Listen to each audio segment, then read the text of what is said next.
중요한 거는 어쨌든 트럼프의 어떤 필요가 있는 업종을 좀 고를 필요가 있는데, 사실 지금까지 대놓고 얘기한 거는 조선주죠. 당선되자마자 우리나라 전화 와가지고 이제 한국에 조선 기술이 필요하다라고 얘기했는데, 결국 그것도 왜 그런 얘기가 나왔을까 싶으니 보니까 결국은 지금 천연가스를 많이 팔고 싶어 합니다. LNG를 우리 에너지를 니들이 사가라 이런 식으로 유럽 쪽에 되게 많이 푸시라고 한 상황이기 때문에 결국 LNG 운반선에 대한 건조 기술은 우리나라가 최고입니다. 반갑습니다. 저는 김선영의 이클래스라는 유튜브를 운영하고 있고요. 한국경제TV를 포함해서 다양한 채널을 나가면서 일단 저의 그래도 조금은 긴 투자 경력 중에 겪었던 여러 일들을 좀 많이 여러분들께 말씀드리고 투자 아이디어를 좀 전해드리고자 노력하고 있는 김선영이라고 합니다. 트럼프 취임 후 캐나다, 멕시코 관세 폭탄 등 파격적인 행보를 보이고 있는데 어떻게 보시나요? 사실 다 예상이 된 거였죠. 캐나다, 멕시코에 대해서는 계속 얘기를 했었고, 사실 근데 핑계가 이제 여러 가지가 있었지만, 그래도 이제 마약 관련해가지고, 펜타닐 관련해가지고, 이제 계속 그거 가지고, 빨리 뭔가 니들이 처리를 해주지 않으면 이제 관세를 먹이겠다는 그런 내용들을 얘기하고 있었고요. 멕시코, 캐나다는 제가 봤을 때는 그냥 좀 억울한 게 좀 있는 것 같고, 사실은 이 타겟팅이 중국인데, 사실 중국에서 생산된 펜타닐이 캐나다나 이제 멕시코를 통해 가지고 미국으로 들어오고, 지금 필라델피아의 켄싱턴이라는 곳이 완전히 그냥 좀비 도시화 돼 버렸잖아요. 그런 것 때문에 사실은 계속 얘기를 했었는데, 저는 물론 이제 펜타닐도 심각한 문제긴 합니다. 이제 좀 심각한 사회 문제긴 하지만, 그것도 그거지만 사실은 그 뒤에 있는 중국에 대해서 이제 제재를 하기 위한, 좀 강력한 제재를 하기 위한 어떤 하나의 핵심이고 정치의 어떤 액션이다라고 좀 보고 있어요. 그래서 이거는 어쩔 수 없이 예상이 됐었던 부분이었고, 일단 주말 중에 캐나다, 멕시코 관세 얘기가 나와 가지고 좀 휘청하긴 했지만, 아까 오전에 속보 나온 거 보니까 이제 캐나다랑 이제 멕시코랑 이제 대화를 하겠다라고 이제 얘기를 했습니다. 그래서 지난 1기 때도 똑같이 관세를 때렸었어요. 그때 당시에도 자동차나 이제 멕시코, 캐나다 쪽에 대해 관세를 때렸었는데, 그때는 한 3개월 만에 끝났습니다. 멕시코 관세를 때리는 게 3개월 만에 끝났는데, 이번에는 사실 그때보다 템포가 좀 빠르기도 하고, 그리고 그때보다 이제 기준금리가 좀 높은 수준이기 때문에 관세를 잘못하게 되면은 이게 좀 상황이 좀 되게 애매해요. 일단 밖으로 나오는 거는 펜타닐 얘기하고, 그리고 이제 무역 관련해서 적자 얘기를 하는데, 사실 미국의 무역 적자를 제일 많이 안겨주는 건 중국입니다. 그리고 두 번째가 멕시코인데, 일단 중국이야 워낙 지금 싼 거를 많이 이제 팔면서 이제 적자를 만드는 거고, 멕시코 같은 경우는 좀 억울한 부분이, 멕시코가 미국에 수출이 많이 진행이 되는데, 사실 알고 보면은 미국에 있는 자동차 기업들, GM이나 스텔란티스 같은 기업들이 멕시코에 공장을 증설하고 거기서 생산을 해서 미국으로 수출을 합니다. 이걸 과연 멕시코의 제품이라고 볼 수 있을까요? 미국의 제품이죠. 아마 트럼프도 이거에 대해서 굉장히 좀 잘 알고 있기 때문에, 일단은 이게 사실은 그런 걸 모르는 상태에서 이렇게 나오는 액션은 아닌 것 같아요. 근데 사실 되게 좋은 핑계를 주고 있는 거고, 사실 트럼프가 또 이렇게 관세를 때린다는 것 자체가, 제일 중요한 거는 여러 가지만 이유가 있지만, 다 이제 제쳐보고 이제 제일 핵심만 보게 되면은, 아무래도 중국이 멕시코나 이제 캐나다를 우회로를 이용해 가지고 이제 미국으로 수출하는 그런 거를 막기 위함이다라고 좀 보는데, 일단 캐나다는 조금 억울한 부분이 좀 있어요. 왜냐면 캐나다를 통해서는 그렇게 미국으로 많이 수출이 되지는 않거든요. 물론 멕시코가 이제 펜타닐도 그렇고, 근데 멕시코 하면 워낙 이 마약이나 이쪽이 되게 막 그 사업화되어 있는 곳이잖아요. 갱단들도 되게 많고, 그리고 오히려 이 펜타닐을 중국에서 수출입을 해 가지고 미국에다 팔면은 오히려 그들한테는 득이 되는 그런 상황이기 때문에, 아마 멕시코 정부가 이거를 공식적으로 이런 상황을 없애지는 못할 겁니다. 멕시코 잘 아시겠지만, 시장 한 분 당선됐는데 "나 너희랑 전쟁할래." 하고 나서 다음날 바로 이제 돌아가신 상태로 이제 발견되는 나라가 멕시코잖아요. 그렇기 때문에 일단 저는 이런 상황이 정치적으로 이제 어쨌든 이제 많이 꼬여 있는 부분이 있어서 좀 여러분들이 되게 많이 헷갈리실 텐데, 결국은 제일 중요한 포인트는 중국이고요. 중국의 우회로 차단, 그리고 이제 중국으로부터의 어떤 이런 많은 제재들을 그대로 이어가겠다는 그런 내용으로 보시면 될 것 같아 가지고, 결국 캐나다랑 멕시코는 이제 미국의 대표적인 문방구가 중에 하나예요. 그래서 아마 1기 때랑 비슷하게 뭔가 액션이 취해지고 뭔가 좀 차단로를 만들어 주게 되면은, 당장 이번 주라도 해결이 될 수 있는 그런 부분이라 판단되고 있어 가지고 일단 너무 걱정하실 필요는 없을 것 같습니다. 아무튼 수출 가지고 멕시코가 문제다라고 하는 건 좀 말이 안 되죠. 그 수출이 누가 만들어서 수출하는 건데, 미국의 기업들, 미국의 자동차 기업들이 만들어 가지고 미국에 다시 수출을 하는 건데, 사실 그거는 좀 말이 안 되는 것 같아요. 트럼프의 관세 정책이 국내에 어떤 영향을 미칠까요? 일단 오늘 별거 한다라는 말은 안 했습니다. 아직 우리나라 차례가 되진 않았어요. 우리나라 차례가 되진 않았는데, 일단 정말 본격적으로 이제 관세를 때리기 시작하니까 미리 좀 겁을 먹고 있는 것 같습니다. 왜냐하면 이제 1기 때 이미 좀 겪은 바가 좀 있었고, 그리고 멕시코 쪽에 사실은 우리나라 자동차 기업들이 되게 많아요. 현대기아차들이 좀 많고. 그래서 지금 뭐 국내 기업들도 영향을 받을 것이다, 뭐 2차 전지 기업들도 영향을 받을 것이다 이러는데, 사실 제일 중요한 포인트가 뭐냐면은 트럼프 입장에서는 아니 뭐 굳이 멕시코나 이런 미국 주변 국가에 하지 말고 우리나라에다 공장 지어라, 사실 이거거든요. 이게 제일 포인트고. 근데 뭐 잘 아시죠? 우리나라 2차 전지 기업들이나 자동차 기업들이 미국에 공장 있습니다. 예, 있기 때문에 오히려 저는 이게 당장 너무 좀 걱정이 과해서 이런 흐름이 나오고 있다라고 좀 판단되고 있고, 우리나라 자동차 기업들, 뭐 멕시코의 공장이 있는 우리나라 자동차 기업들이 문제가 될 수 있다라고 하는데, 제가 따져보니까 우리나라 자동차 기업들의 손해보다 미국 자동차 기업들의 손해가 더 커요. 훨씬 더 많은 양의 수출을 미국의 자동차 기업들, 뭐 GM이나 포드나 스텔란티스 같은 기업들이 멕시코에 공장을 짓고 이제 미국으로 수출하고 있기 때문에, 제가 봤을 때는 그런 걸 잘 알고 있으니까 그렇게 뭐 크게 영향이 아마 길게 가지는 않을 거예요. 근데 지금은 이제 뭔가 시작됐으니까 막연한 두려움 뭐 이런 게 나오고 있는데, 실제로 우리나라도 이제 지난 1기 때 제일 대표적으로 관세를 먹을 뻔한 게 철강이었죠. 근데 아마 이번 2기 때도 철강을 건드리지 않을까라는 생각을 하고 있는데, 철강 같은 경우도 그때 25% 관세를 먹이겠다라고 하고 나서 우리나라에서 쭈르륵 미국 가가지고 협의를 했죠. 협상을 했습니다. 그래서 실제로는 관세가 먹여지지 않았고, 우리나라에 수출하는 기업들이 생산량과 수출량을 조금 조절하는 식으로 해서 사실 그때 문제도 넘어갔거든요.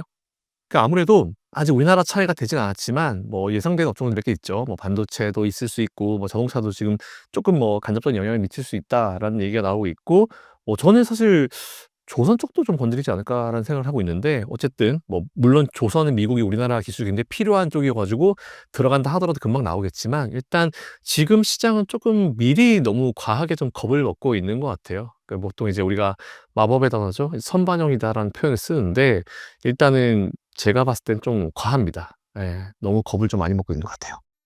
트럼프의 공약들이 실현된다면 직접적인 혜택을 받을 섹터나 유망한 종목들이 있을까요? 과거 뭐 오바마, 바이든, 트럼프 중에 공약 실행률이 제일 낮은 게 트럼프입니다. 50%가 안 되는 걸로 알고 있어요. 50%대? 예, 공약 이행률이 제일 낮아요, 트럼프가. 그 얘기는 사실 트럼프가 하는 그런 공약들이 물론 이제 꼭 지키기 위한 공약 같은 것도 있지만, 제일 중요한 거는 이제 미국의 어떤 수출을 증대시키고, 그리고 이제 미국의 부채를 감소시키고, 무조건 이제 미국 위주로 진행하겠다, 그리고 공장도 미국에 짓고 투자도 미국에 해라, 거의 이런 거기 때문에 사실 공약의 이행률에 대해서 사실 트럼프 그렇게 크게 신경을 안 쓸 겁니다. 제일 중요한 건 실제로 보이는 숫자에 되게 집중하는 분이기 때문에, 트럼프가 막 여러 가지 공약을 얘기했지만 그게 실제 과거 1기 때도 이제 공약 이행률이 50%대밖에 안 돼요. 나머지 바이든이나 아니면 오바마 같은 경우는 6, 70%가 넘어가는 걸 알고 있는데, 트럼프 같은 경우는 공약 이행률이 높지 않습니다. 즉 공약을 했고 뭐 상황에 맞춰 가지고 좀 유연하게 할 수 있는 거고, 오히려 공약을 했지만 반대쪽에서 미국한테 충분히 이익을 줄 만한 어떤 것들을 가지고 들어오게 되면은 그냥 넘어가는 그런 경우도 되게 많았기 때문에, 오히려 저는 일단 공약이 시행되고 이제 실제로 돼 봐야 아는 거예요. 돼 봐야 하는 거기 때문에 여러 가지 공약들이 좀 되게 많긴 하지만, 이미 뭐 시행을 한 것들만 우리가 좀 신경을 쓸 필요가 좀 있을 것 같다라는 생각을 가지고 있고, 뭐 우리가 뭐 파리 협정이나 뭐 여러 가지 탈퇴 이런 것들 이유가 있잖아요. 근데 그거는 그동안 사실 계속 얘기를 해 왔었던 부분이어 가지고, 그거 가지고 우리가 다시 뭐 너무 겁을 먹을 필요 없지 않을까라는 생각을 가지고 있습니다. 트럼프 임기 중 안정적으로 투자할 만한 국내 수혜주들은 어떤 게 있을까요? 일단은 중요한 거는 어쨌든 트럼프의 어떤 필요가 있는 업종을 좀 고를 필요가 있는데, 사실 지금까지 대놓고 얘기한 거는 조선주죠. 당선되자마자 우리나라 전화 와 가지고 이제 "한국에 조선 기술이 필요하다."라고 얘기했는데, 결국 그것도 왜 그런 얘기가 나왔을까 싶은지 보니까, 결국은 지금 이제 천연가스를 많이 팔고 싶어 합니다, LNG를. 그래서 이제 미국 "우리 에너지를 니들이 사 가라." 이런 식으로 유럽 쪽에 되게 많이 푸시를 하고 있는 상황이기 때문에, 결국 LNG 운반선에 대한 건조 기술은 우리나라가 최고입니다. 뭐 그걸 트럼프도 워낙 잘 알고 있는 상황이고. 그래서 어쨌든 LNG선 같은 경우는 이게 되게 가성비가 좋죠. 이제 실제로 팔면 남는 게 많기 때문에, 일단 어쨌든 우리나라에 그런 기술력이 필요하기 때문에 실제로 조선 쪽에다가 뭐 관세를 먹인다 하더라도 뭐 겉으로 보이는 액션 이후에 우리나라 같은 경우는, 그러니까 아마 이런 건 있을 수 있을 것 같아요. 결국 이제 그 조선 쪽 관세도 타겟팅이 중국이죠. 이제 그동안 우리나라가 거의 뭐 예전에 미국이 1등이었던 때가 있었는데, 미국이 스스로 잠궜습니다. "우리나라 전망만 이용해야 돼."라고 하면서 거의 보호무역을 하면서 이제 미국의 조선 기업이 완전히 쇠퇴기를 겪었죠. 그 이후에 우리나라가 좀 치고 가면서 잘하고 있었는데 갑자기 중국이 나오면서 중국이 가장 제일 잘하는 거 싸게 찍어내는 거, 이걸 하면서 중국이 전 세계 이제 조선 시장을 좀 장악을 했는데 미국이 중국을 제재를 걸면서 우리나라가 이제 그 반사이익을 얻고 있잖아요. 자, 근데 이제 이 상황에서 트럼프도 또 사업가 기질이 있는 분이기 때문에 아무리 우리나라가 필요하다 하더라도 이제 아마 관세 이 아웃라인에는 우리나라랑 중국을 같이 넣을 수도 있어요. 같이 이제 지금 괜히 멕시코, 캐나다 뭐 이 중국 하면서 같이 엮는 것처럼 우리나라도 얘기할 수 있습니다. 왜냐면은 입장 바꿔 생각해 보면은 트럼프 입장에서 우리나라가 필요하긴 필요해요. 필요하긴 필요한데 어쨌든 이제 그렇다 하더라도 실제 같이 일을 할 때 비용적인 부분이 분명히 있어요. 그러니까 만일 트럼프 입장에서는 이제 제가 만약 트럼프라면은 저는 어차피 중국이 타겟팅이에요. 중국한테 관세를 먹이는 척을 하기 위해서 옆에 있는 이제 한국을 같이 이제 엮어버리는 거죠. 그래서 같이 야 니들 관세 좀 먹일 수 있을 것 같아라고 하면은 우리나라는 갑자기 무슨 소리지? 야 우리나라 필요하다면 이렇게 나올 거거든요. 근데 사실 알고 보면 이제 중국한테만 먹이면은 중국은 왜 우리한테만 그러는데 이럴 수 있어요. 그러니까 같이 이렇게 뭉뚱그린 다음에 우리나라는 우방국가니까 서로 대화를 해서 풀 수 있는 부분이고, 그리고 또 트럼프가 얻을 수 있는 건 뭐냐면 그렇게 해놓고 협상 카드로 쓰는 거죠. 우리나라는 또 이제 어쨌든 건조 기술을 가지고 있긴 하지만 결국은 이제 우리가 걔네들한테 미국한테 LNG선을 팔려고 하면은 결국은 비용에 대한 딜을 할 수밖에 없는 상황인데 미국의 입장에서는 같이 그거로 엮어가지고 아 너희는 관세 그냥 없는 걸로 해줄 테니까 우리한테 LNG 써줄 때 조금 쌓여줄 수도 있겠니? 뭐 이런 식으로 충분히 딜에 이제 좋은 어떤 협상 카드로 쓸 수 있는 그런 부분이기 때문에 제가 봤을 때는 충분히 그러고도 남을 인사가 아닐까라고 생각되고, 실제로 그런 일이 많이 발생해서 주가 밀잖아요. 매수하십시오.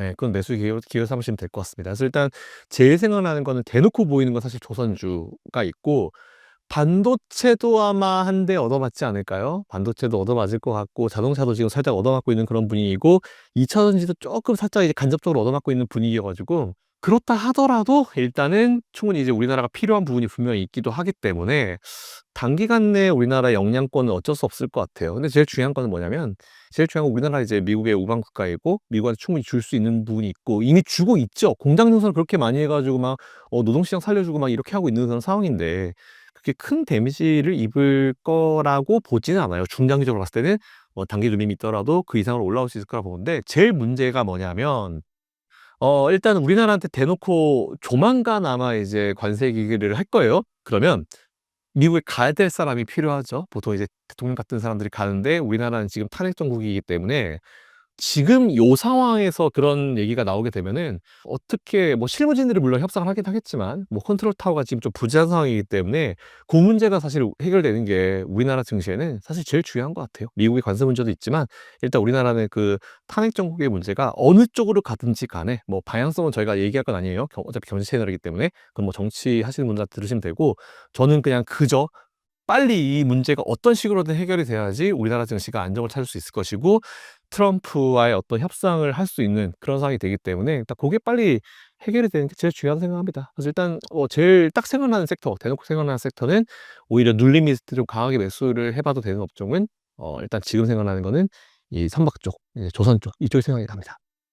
1,400원대 고환율은 계속 유지될 것이라고 보시나요? 일단 환율은 결국 이제 상대적 개념이잖아요. 이제 환율, 달러 원 환율 1,400원이란 건 이제 달러와 우리나라의 비율이죠. 그러면 이제 상대적으로 지금 달러가 강세, 원화가 약세잖아요. 근데 달러 강세를 원하는 사람은 전 세계에 아무도 없습니다. 우리나라도 싫어하죠? 트럼프도 싫어합니다. 왜? 달러가 너무 강세로 가면은 지금 트럼프가 어쨌든 관세를 먹이는 이유가 자기네 수출한 거 잘해보자 하는 건데, 수출할 때 제일 최악이 뭐냐면 환율이거든요. 강달러입니다. 그렇기 때문에 저는 오히려 이 강달러 현상을 트럼프의 전반적인 어떤 정책 기조와는 전혀 맞지 않다라고 보고 있어요. 그래서 이게 뭐 이런 얘기하면 또 그런 얘기도 합니다. 옛날에 뭐 플라자 합의 때처럼 뭐 강제적으로 환율을 낮춰가지고 나머지 국가들 다 초토화시키는, 아니 거기까지는 너무 많이 걱정이 너무 많이 오버된 것 같고요. 일단 그렇다 하더라도 최근에 이제 환율이 올라간 이유를 보면은 불확실성이에요. 제일 큰 건 불확실성입니다. 근데 그 불확실성 자체가 여러 가지 뭐 정치적 이슈도 있고 뭐 트럼프 이 관세에 대한 불확실성도 있을 수 있고 뭐 되게 다양한 것들이 뭐 나올 수밖에 없는 그런 상황인 것 같은데, 사실 최근에 미국에 제일 불안감을 준 거는 미 대선이었잖아요, 사실은.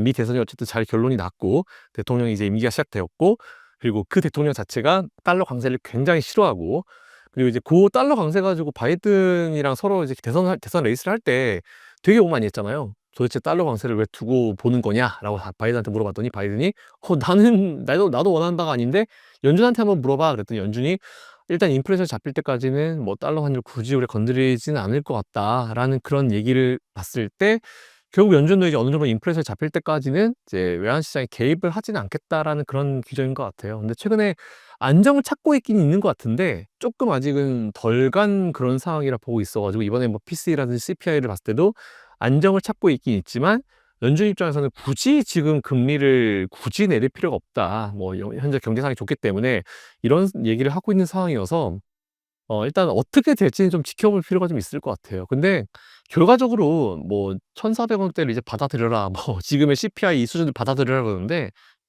아무리 시대가 바뀌었다 해도 지금 이 정도 수준을 뉴노멀로 얘기하는 거는 저는 조금 많이 간 것 같아요. 뭐 심지어 어떤 분들은 뭐 1,500원 이상 뭐 이렇게 얘기하기도 하는데 제가 지난번에도 말씀드렸지만 환율 1,300 원대 1,400 원대 넘어갔을 때 매수해 가지고 손실 본 적은 없거든요.